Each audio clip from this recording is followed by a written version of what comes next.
नहीं लगा तो दूसरी क्लिप। हाँ बताओ, जो भी है रिकॉर्ड कर देंगे 1 मिनट।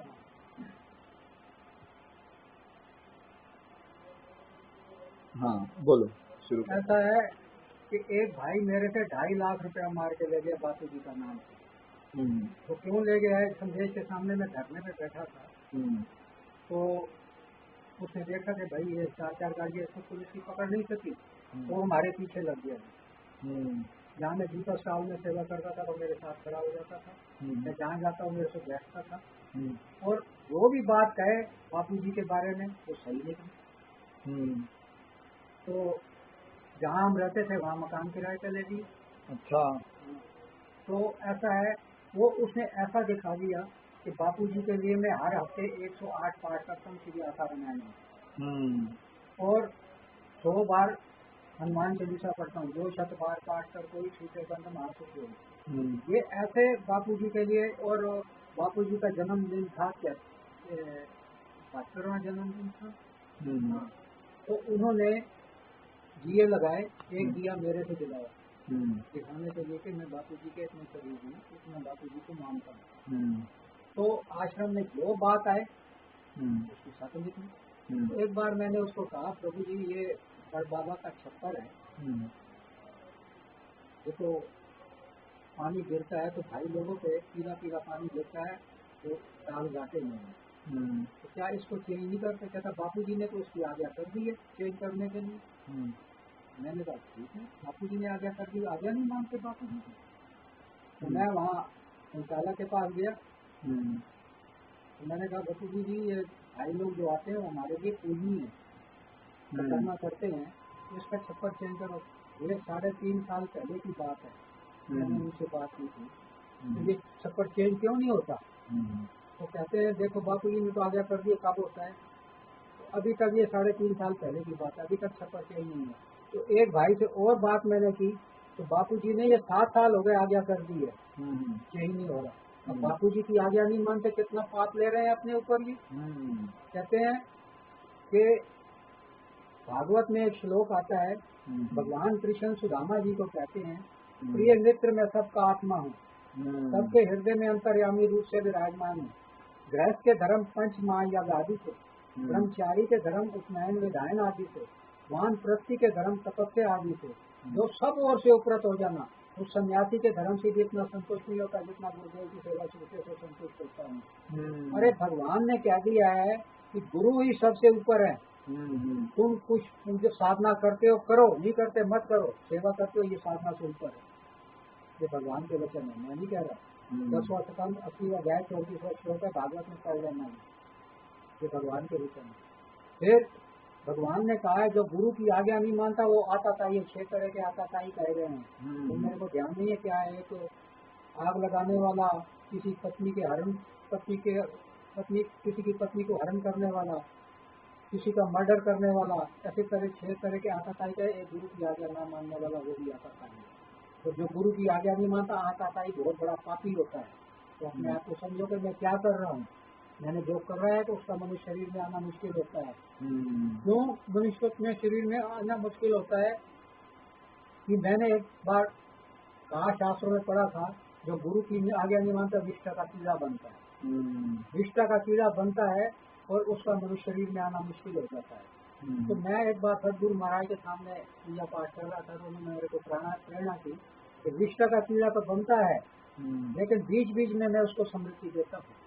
कि तू देख पीछे क्या था, ऐसी गाड़ी में घूमता था, ऐसी कोठी में रहता था, अब विष्ठा का कीड़ा बना हुआ है और विष्ठा खा रहा है। और फिर मैं उसको उस वक्त बदबू भी देता हूँ, सब कुछ करता हूँ, तो मेरे को हाथ जोड़ के प्रार्थना करता है कि तू मेरे को यहाँ से बाहर निकाल, मैं तेरे को कभी नहीं भूलूंगा। तो ऐसा है, मैंने तो जिस जोनी में जिसको डाल दिया है वो उसी में खुश है। क्यों कि अगर मैं उसको बदबू दूँ उसमें तो उसका रहना मुश्किल हो जाए। ये मेरी करुणा कृपा है, भगवान की करुणा कृपा है कि जिसको जिस जोनी में डाल दिया है उसी में वो आनंद मना रहा है। तो मेरे को प्रेरणा दी कि मैं ऐसी कोठी में रहता था, ऐसी गाड़ी में घूमता था, गुरु की आगे नहीं मानेगा तो भविष्य का पतीला बनता है।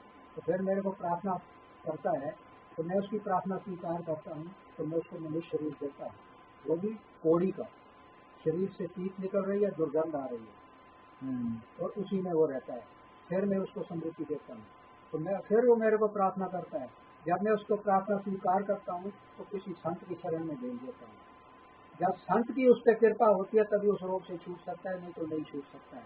अभी मैं सब धर्मांतरण वालों से यही प्रार्थना करता हूँ कि अपने आप विचार कर लो कि आगे तुम्हें क्या होने वाला है, और वो संत की कृपा होगी तभी उसे छूट सकोगे, नहीं तो नहीं छूट सकोगे।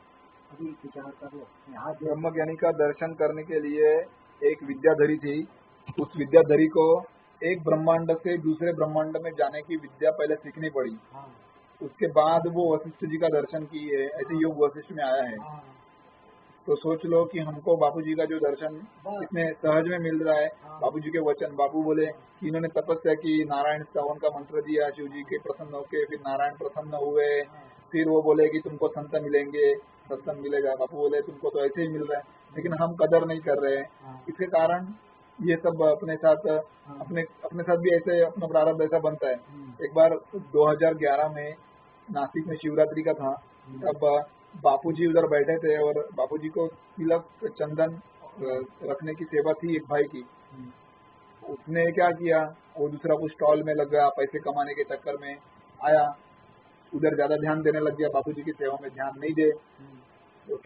तो होने लग गया क्या कि उसने ध्यान नहीं दिया बापूजी की सेवा में। इसके कारण से तो दूसरे को किसी को बोला कि भाई तुम ये रख दो, तो उसने रख तो दिया दूसरे भाई ने, लेकिन जिधर रखना चाहिए उधर नहीं रखा, दूसरी जगह रखा। बापूजी को मिला नहीं वो। बापूजी ने सामने से मंगाया, भाई तिलक दो। फिर वो भाग भाग के आया, वो भाई जिसकी सेवा थी उसने दे दिया। बापू बोले ये सेवा करने के लिए और एक आदमी को रखना चाहिए क्या, ये सेवा करने के लिए नहीं रख सकते। फिर बापूजी को चंदन नहीं मिला, तो चंदन के लिए दोबारा बुलाया। बाबू बोले बापूजी ने एक गाना भी उसके ऊपर बनाया, जोगी रे का। क्या हो रहा है, थोड़ा हो रहा है, अभी हो रहा है, चेहरा जरा आ रहा आपका, हो थोड़ा ऐसा आएगा। हाँ, तो बापूजी ने गाना भी बनाया, नंदू रे क्या जादू है तेरी सेवा में। एक बार में तिलक मांगा, दूसरे बार में चंदन मांगा, कैसा खेल कैसा रंग जमाया। बापूजी सब लोग जो मिल रहे थे, बापूजी ने लोगों को बोला आज के दिन उधर त्र्यंबकेश्वर में और अन्य जगह पे चंदन रगड़ के पत्थर की मूर्ति जो है, भगवान की मूर्ति है, पत्थर की मूर्ति, उसको तिलक कर रहे लोग। इधर देखो भगवान की जागृत मूर्ति बैठी है, फिर भी कदर नहीं है। बापूजी ये बोलते हैं तो इसका मतलब अपने को समझना चाहिए क्या है बापूजी क्या है। हम जो भी अपने भाई अगर बापूजी के चैनलों पे ऊपर जो देख रहे हैं वो सुन के अपनी बुद्धि खराब कर रहे हैं, इसका तो यही मतलब है कि वो गुरुद्रोह कर रहे हैं। चैनल देखने ही नहीं चाहिए, ऐसे चैनल को लॉक कर देना चाहिए, केबल कनेक्शन ही कटा देनी चाहिए। ये सुन के अगर इतनी खराबी हो सकती है आदमी की बुद्धि, जो श्रद्धा है वो श्रद्धा हिलने का काम करते हैं। वो लोगों को तो पाप लगता है, लेकिन जो सुनते हैं और वो गुरु की श्रद्धा खो देते हैं और लोगों को भी बोलने लग जाते हैं, तो ऐसे लोगों का भी क्या हाल होगा ये समझ लो। आपको कौन तारने वाला है, वो चैनल वाले लोग आपको मुक्ति करवाने वाले हैं। उन्होंने बापूजी बोले सत्संग में कितने बोले, एक राजा था, उसके राज्य में संत थे ब्रह्मज्ञानी, उनको फांसी पे चढ़ाने लग गए दूसरे राजा। तो राजा को जब समझा तो वो वाला पूरा राज्य ले लो, मेरे को फांसी पे चढ़ाओ, लेकिन ये संतों को छोड़ो। बाबू ये कथा अपने को सुना के क्या संदेश दे रहे हो, तुम क्या सुन रहे हो, समझ लो ये क्या हो रहा है। ऐसा नहीं होना चाहिए कि हम ब्रह्मज्ञानी का अपने को अभी इतना आसानी से दर्शन हो रहा है सत्संग, तो अपना ये प्रारब्ध ऐसा बना है, इसको तुम ठोकर मत मारो, नहीं तो किधर जाना पड़ेगा वो समझ लो। हरिओम।